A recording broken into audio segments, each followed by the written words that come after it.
En esta clase vamos a trabajar con un modelo de evaluación que es el que vamos a llevar adelante durante el resto de la materia.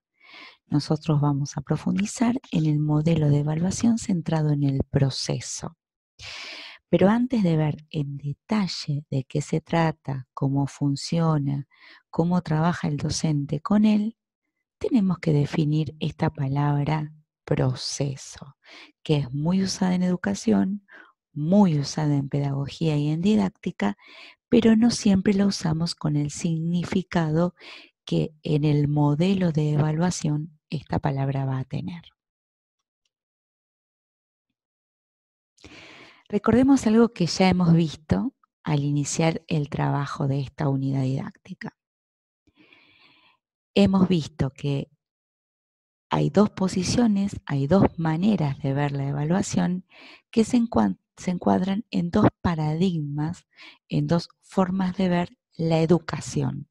O sea que lo que pensemos y concibamos sobre la evaluación nunca va a estar desentendido de lo que pensamos que es la educación.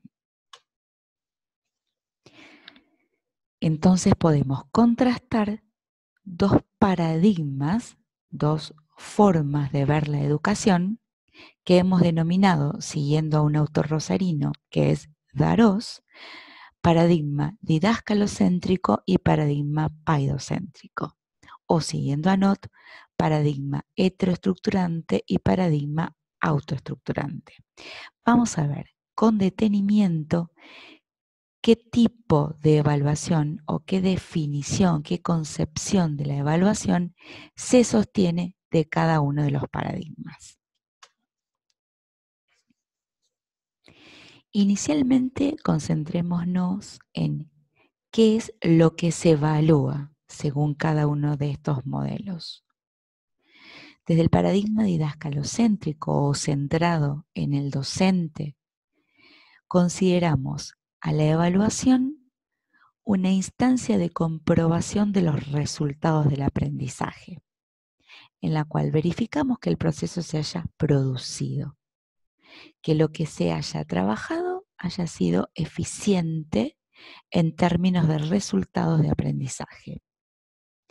En cambio, para el paradigma paidocéntrico o centrado en la actividad del alumno, la evaluación no está comprobando resultados, no le importa saber qué es lo que aprendió el alumno, sino que le importa en el momento en que el alumno está aprendiendo que haga lo mejor que él pueda hacer.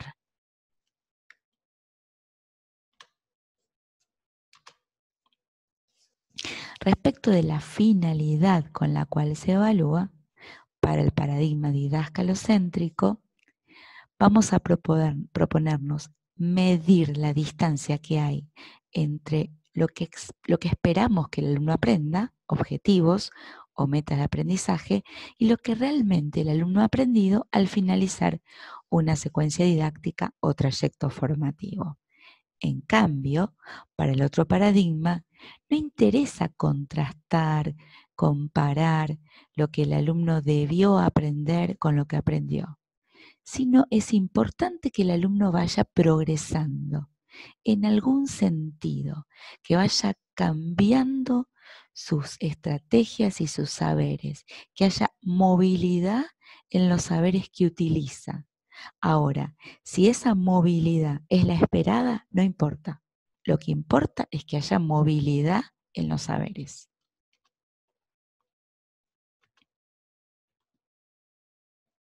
¿En qué momento se evalúa para cada paradigma? Para el paradigma didáscalo-céntrico se evalúa al final de una secuencia.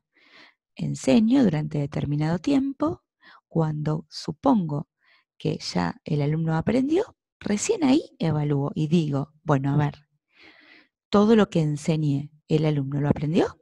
Bien, ahí evalúo, no antes. En cambio, para el paradigma paidocéntrico, justamente lo que hay que evaluar es mientras el alumno está aprendiendo. Los resultados que el alumno obtenga no son importantes, porque no hay un resultado que obtener. Por lo tanto, para el paradigma paidocéntrico, se va a evaluar durante el proceso. No hay un momento final, no hay una instancia de cierre de una secuencia en la que yo tenga que evaluar. Porque como el alumno no tiene que lograr nada en particular, sino que tiene que hacer un proceso que a él le resulte válido, yo tengo que asegurarme que el alumno haga algún proceso, sin importar cuál, porque no hay un objetivo concreto que lograr, porque no voy a evaluar que el alumno lo haya alcanzado. ¿Para qué se usa la información recogida? En el paradigma didascalocéntrico, yo la utilizo para determinar si el alumno aprueba o no una secuencia didáctica. En determinado momento digo, bueno, el alumno debió aprender todo esto. ¿Lo aprendió? Si lo aprendió, aprueba. Si no lo aprendió, no aprueba. Esas son las decisiones que yo tomo desde este paradigma. ¿Aprobar o desaprobar el alumno? Nada más. En cambio, en el paradigma paidocéntrico, la información que yo recojo la utilizo para asegurarme que haya un proceso que se esté realizando, que el alumno esté haciendo algo con su propio aprendizaje.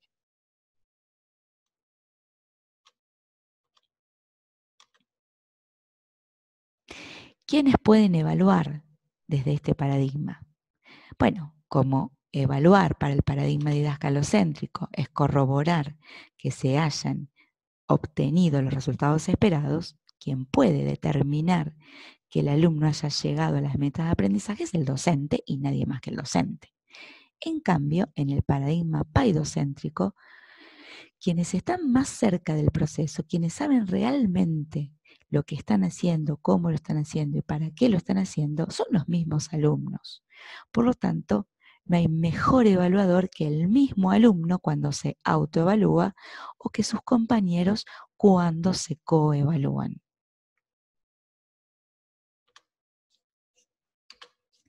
Finalmente, ¿qué funciones de la evaluación son las que se utilizan en cada paradigma? Desde el paradigma didascalocéntrico, exclusivamente la función sumativa. Y desde el paradigma paidocéntrico, exclusivamente la función formativa.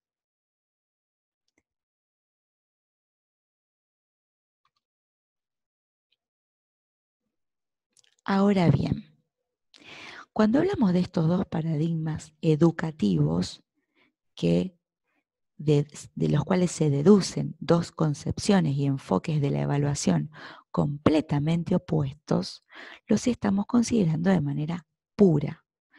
Uno que evalúa solamente los resultados, otro que evalúa solamente el proceso. Uno que evalúa solamente desde la función sumativa y otro que desde la función formativa y tal vez desde la diagnóstica. Pero son modelos puros, son concepciones opuestas. No significa que estas sean las dos únicas maneras de ver a la evaluación. No significa que tenemos que ser un docente que solamente evalúe resultados y pararnos desde el paradigma paidocéntrico o ser un docente que en el lado completamente opuesto del péndulo sea un docente parado en el paradigma paidocéntrico y solamente evalúe el proceso. Realmente en educación se han ido de un lado al otro las modas pedagógicas y se ha pasado de una educación más bien tradicional donde solamente se evaluaban los resultados a una educación supuestamente innovadora, moderna, nueva, en donde se evalúa solamente el proceso y se descuidan los resultados. Nosotros vamos a pararnos en un lugar diferente, en una tercera posición. Nosotros vamos a hablar de la evaluación en un sentido integral. Este sentido integral exige evaluar todo el proceso, pero entendiendo que este proceso incluye a los resultados, que el proceso que realiza el alumno no es que no tiene ninguna meta, ningún objetivo ni ningún sentido en particular. El proceso que realiza el alumno tiene que terminar en los resultados que está esperando el docente. Tenemos que evaluar el proceso para optimizarlo de tal manera que el alumno, todos los alumnos, terminen logrando los objetivos que los docentes nos hemos propuesto. Entonces, si vamos a hablar de un proceso integral, de un proceso de aprendizaje que cubre todas las fases del proceso, pero también los resultados, ¿cómo es ese proceso? Primera aclaración muy importante que si no la hacemos va a traer las confusiones que habitualmente se producen en las propuestas de evaluación. Cuando hablamos de proceso hay que distinguir proceso de aprendizaje, que es el que realiza el alumno, de proceso de enseñanza, que es el que realiza el docente. No son simultáneos, no son lo mismo. Muchas veces se utiliza la frase proceso de enseñanza y aprendizaje, como si la enseñanza provocara automáticamente el aprendizaje y como que esto fuera un combo, donde hay enseñanza, hay aprendizaje, en la misma medida, con el mismo ritmo, con las mismas condiciones, y realmente no.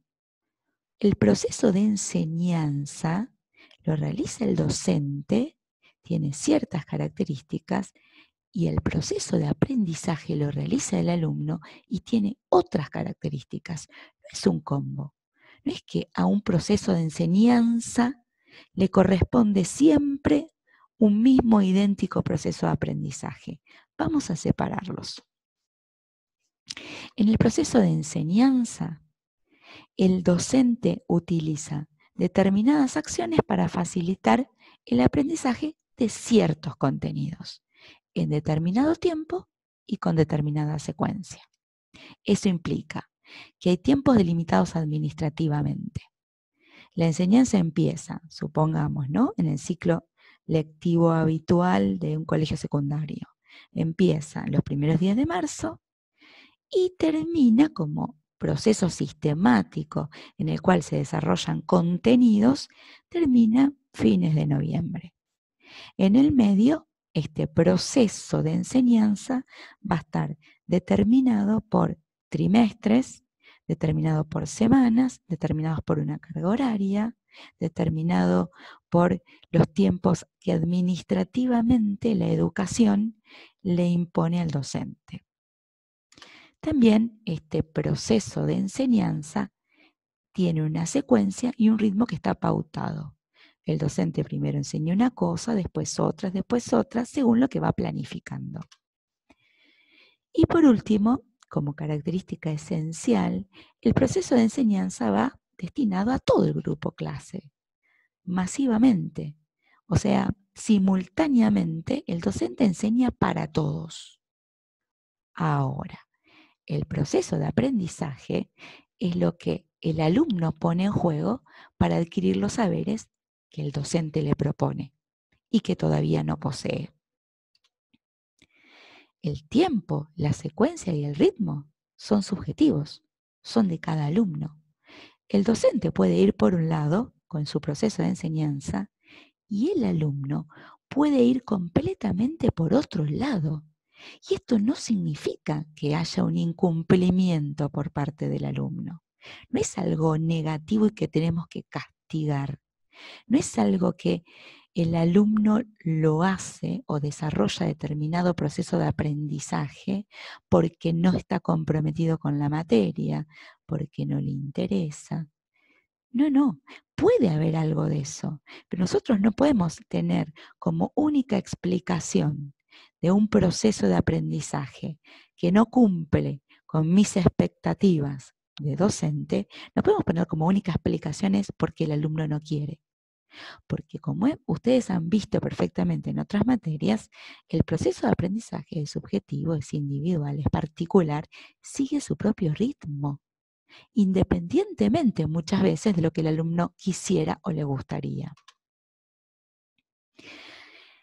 Aunque este proceso de aprendizaje interactúe con otros, con el docente, con otros compañeros, con los libros, con otros que han escrito materiales de aprendizaje, el proceso de aprendizaje es de carácter individual.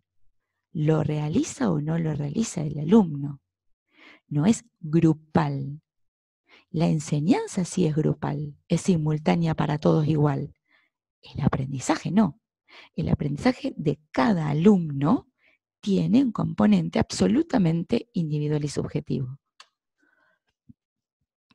Y a diferencia de la enseñanza, que es una secuencia lineal, primero se enseña una cosa, después otra, el aprendizaje del alumno no es lineal. En el mejor de los casos es espiralado, porque la idea de espiral da cierto orden, da idea de cierto orden en ese proceso. Pero muchas veces ese proceso es totalmente desordenado, porque además nosotros vemos el proceso de aprendizaje como docentes, ¿no? Vemos el proceso de aprendizaje en un lapso, en determinado tiempo. Pero ese proceso de aprendizaje en el alumno va mucho más allá del proceso de enseñanza.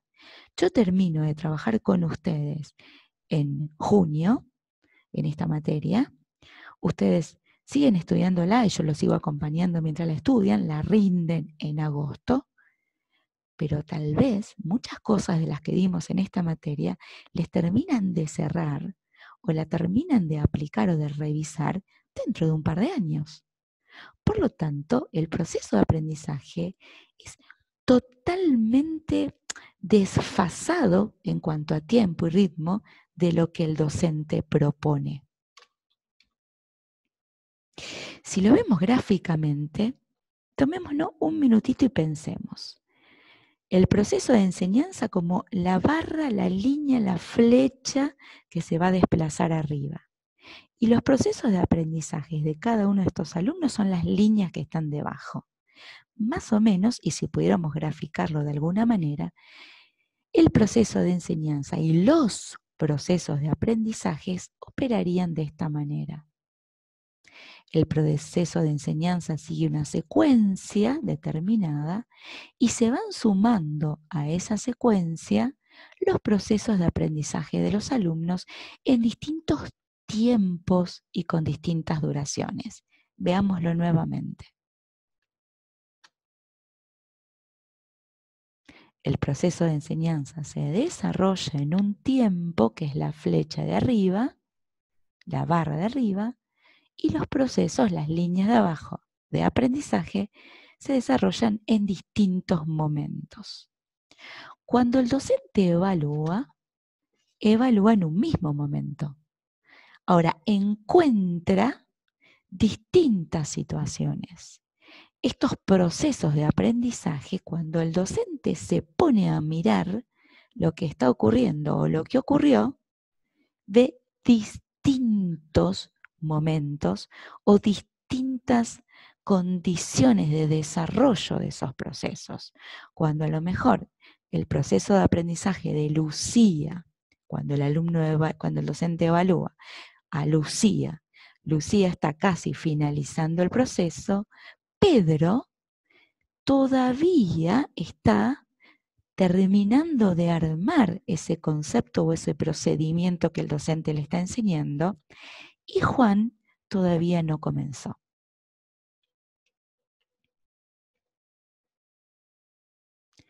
Por lo tanto, por ejemplo, cuando el docente evalúa el proceso de aprendizaje de Julio, va a encontrar cosas muy diferentes de las que encontró cuando evaluó a Pedro, a Juan, a Lucía. Porque el proceso de aprendizaje de Julio no es igual a ningún proceso de aprendizaje. Pero además, tampoco es igual a lo que el docente espera que sea ese proceso. Porque cuando yo evalúo, el docente quiere encontrar algo. Nosotros hay una foto que queremos sacar como docentes, que pensamos que en el proceso de aprendizaje de Julio debieron ocurrir determinadas cosas y esa es la foto que queremos ver, pero el proceso de enseñanza de Julio me muestra la foto real, lo que de verdad está ocurriendo o lo que de verdad ocurrió. No lo que a mí me hubiera gustado que esté ocurriendo o lo que me hubiera gustado que ocurra. Por lo tanto, cuando evaluamos el proceso, siempre el docente supone que según lo que él está enseñando o acaba de enseñar, el alumno tendría que haber aprendido algo.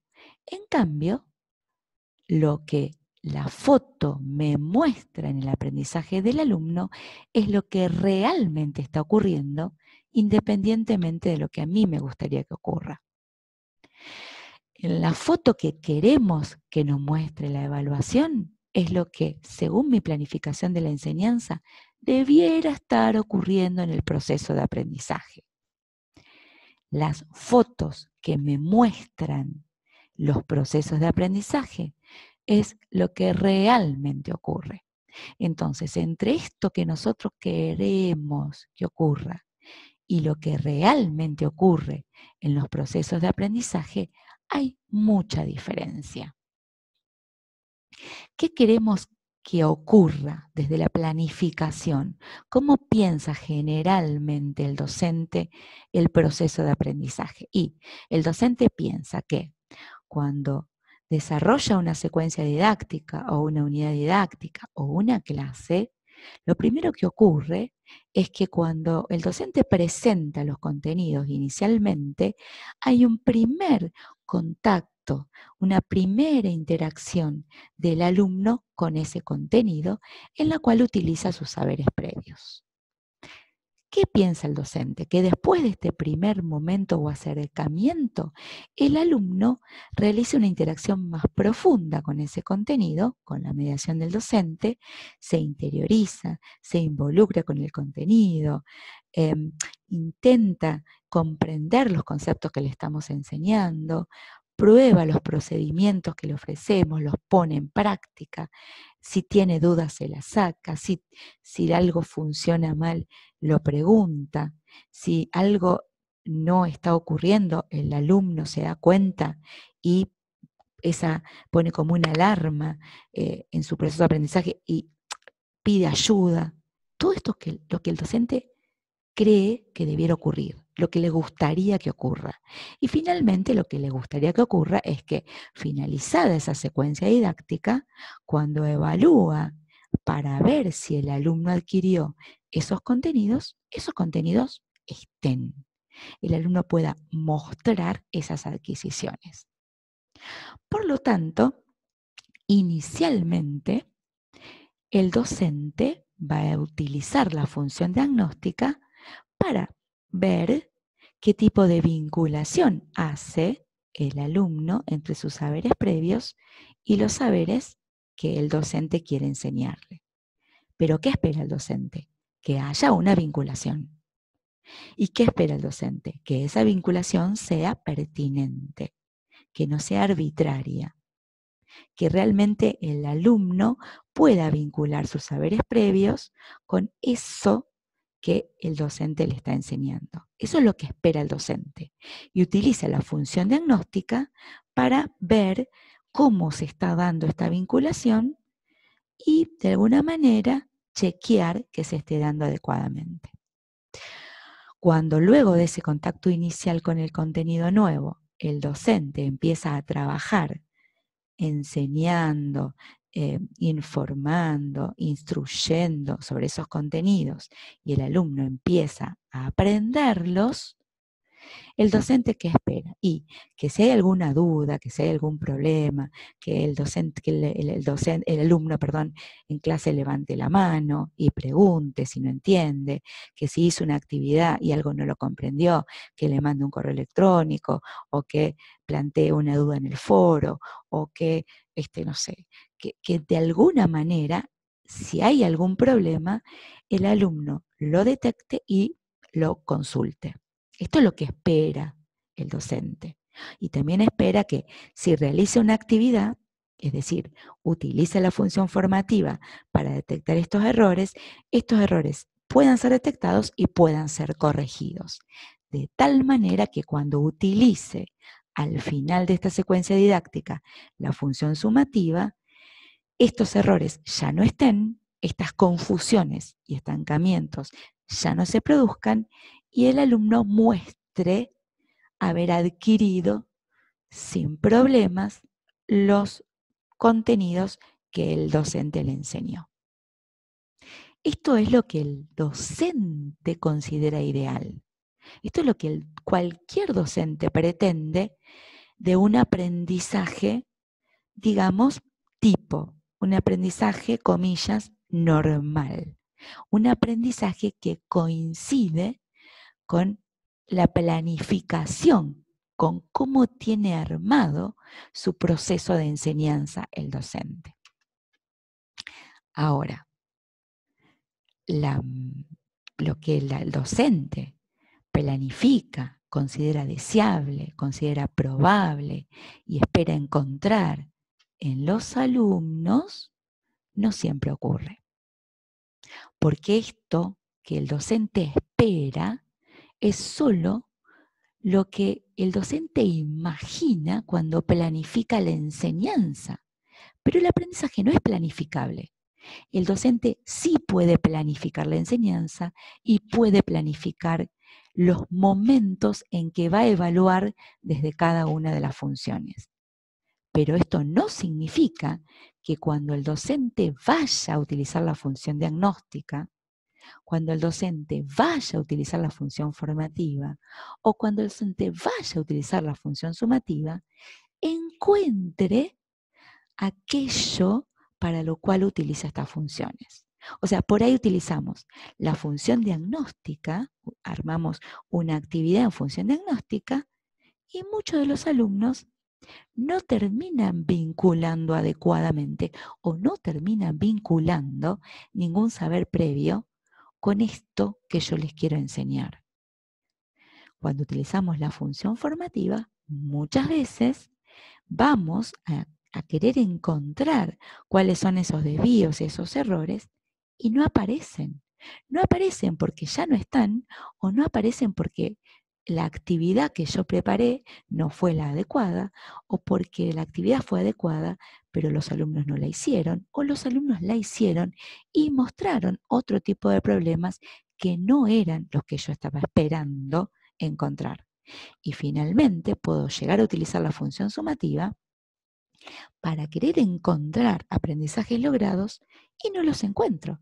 Encuentro aprendizajes que todavía están en proceso. Y volvamos un minuto para atrás. Función diagnóstica es completamente diferente de las otras dos funciones porque tiene una característica distintiva. Se utiliza siempre al inicio de una secuencia de enseñanza. Cuando yo todavía no comencé a trabajar con los contenidos, le propongo al alumno una actividad en la que él usa sus saberes previos para resolver algo relacionado con lo que voy a enseñar.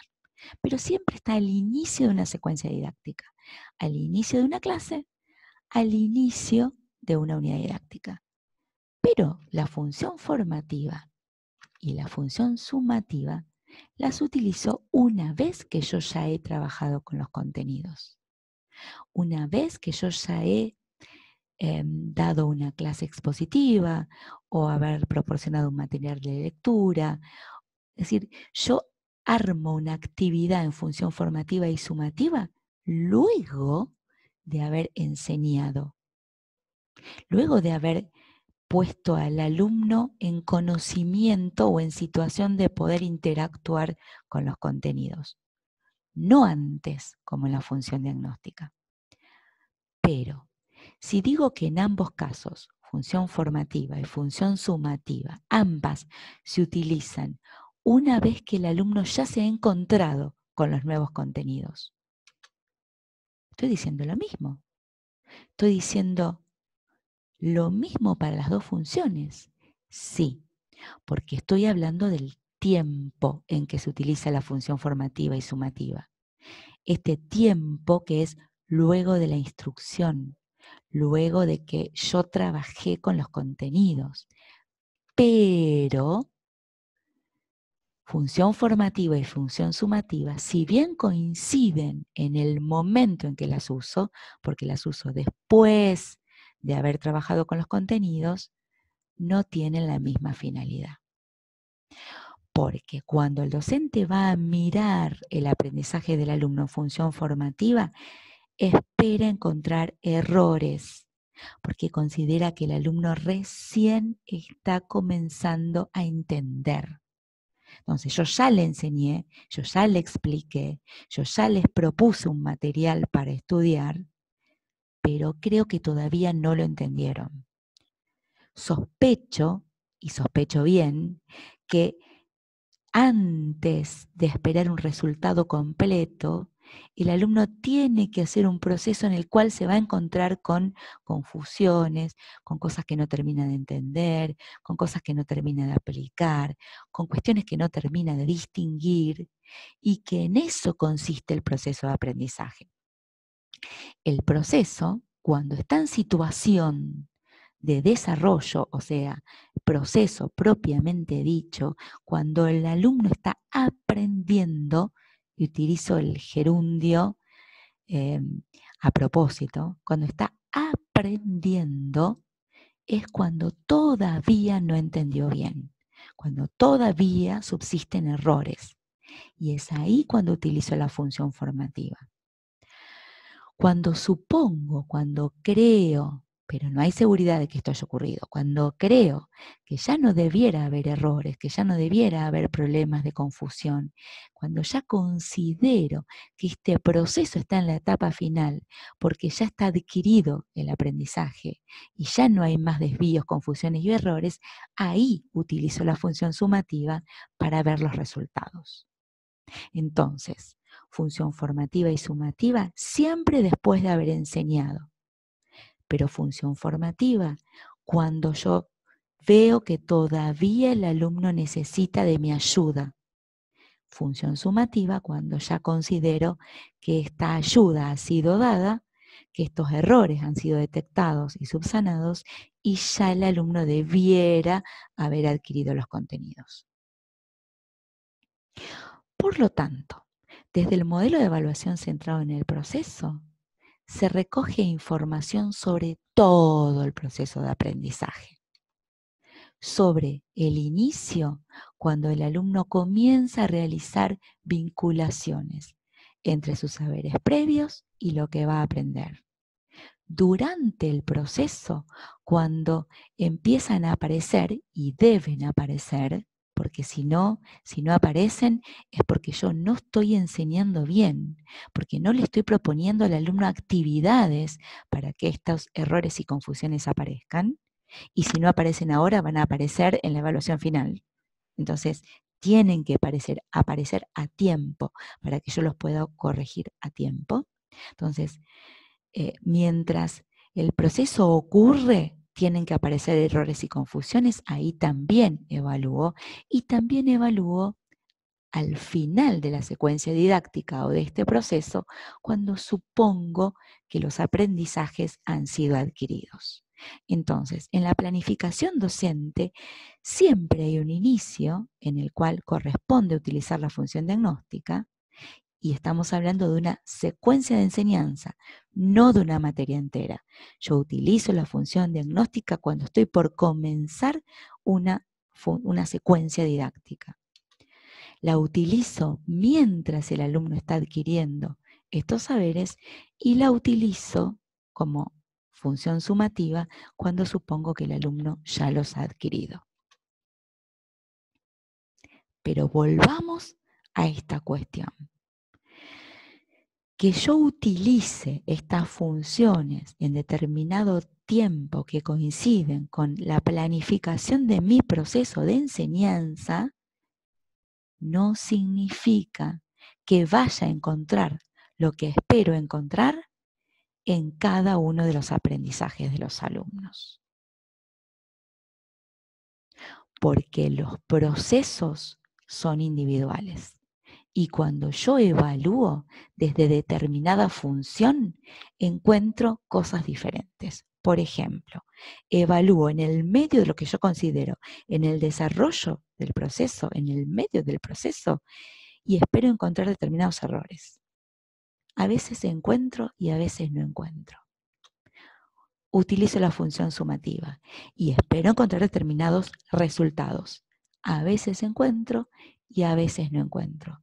Lo importante es que yo no crea que esto está mal, que esto es una mala enseñanza mía o un mal proceso del alumno. Tengo que pensar que esto es lo que ocurre. No coincide con lo que debiera ocurrir, bueno, pero es lo que ocurre, esta es la realidad. Esto es lo que de verdad pasa. Y como docente yo me tengo que manejar con la realidad, no con lo que yo espero que pase. Entonces, para finalizar, cuando planificamos una instancia de evaluación, una actividad de evaluación, siempre lo hacemos con una finalidad. Finalidad diagnóstica, finalidad formativa o finalidad sumativa. Y estas finalidades las pensamos según cómo estamos pensando y planificando la enseñanza, desde lo que idealmente debiera ocurrir. Pero tenemos que tener muy en cuenta que esto que nosotros pensamos de manera ideal, cuando vamos a recoger la información que genera una instancia de evaluación, nunca va a coincidir con lo que pensamos encontrar. Siempre va a tener una multiplicidad de variaciones que nos van a dar cuenta de lo que en realidad ocurre con los saberes previos de los alumnos, con los errores de los alumnos y con los resultados de los alumnos. En este juego de planificar la evaluación desde una función, pero tomar decisiones desde aquello que realmente encuentro, vamos a seguir trabajando durante la unidad didáctica número 2.